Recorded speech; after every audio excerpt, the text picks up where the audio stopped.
Hey guys, how you doing? I just wanted to make a quick video to show you how you can use Essential Housing Tools to snap together furniture items. I've gotten a number of questions about it in like the last week or so, so I figured why not just make a video real quick. So to use the snapping feature, you first have to have your control set up. You just need one keybind to tell EHT when you want to snap furniture.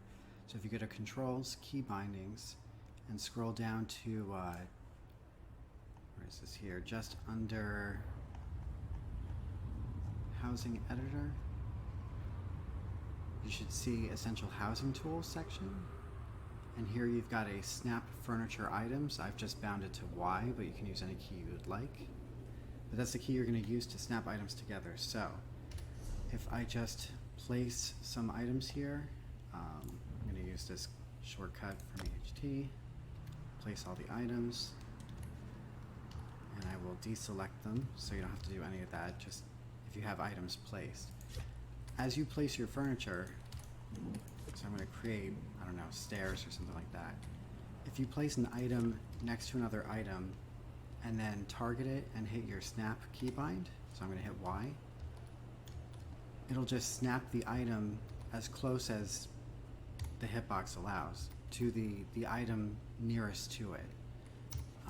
So I can do this again. I'll put another item here and then target it and hit Y, and you can see that it's snapping these items basically at where their hitbox ends. You get this little indicator that shows you which item it's snapping to, because it may not always be clear which item it's snapping to. You know, it could have attempted to snap to this one here in this case, and actually I'll make it so it will do that just by placing it in this way. So you can sort of use that indicator to know where it's snapping to. Now, if you are unsure of which item it's snapping to, so if I place this close to multiple items and I snap, you'll see here that you get this adjacent item set of controls. So this is showing you, again, you've got the pointers telling you which item it was snapped to, and then you can use these buttons here to cycle through which item it's actually snapping to.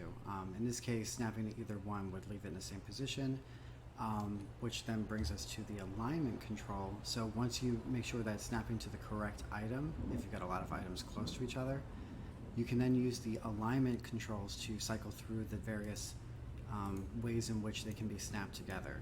So you've got basically options here for, do I want to snap them incredibly tightly together where they're basically in one another like this, or you know, any of a series of possible snapping. I think this one is showing you that you can snap halfway on the item you're snapping to halfway on the item that you're snapping to, and so on. So you can just sort of cycle through all the various options that it gives you.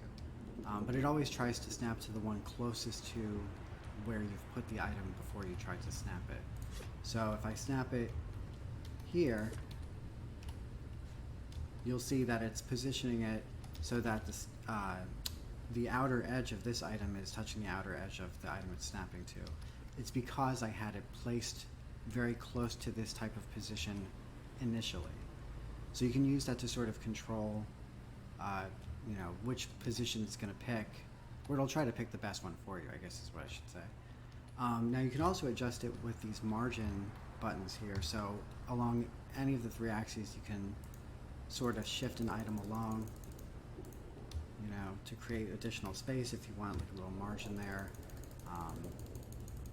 some kind of recess, or if you want to stick out a little bit.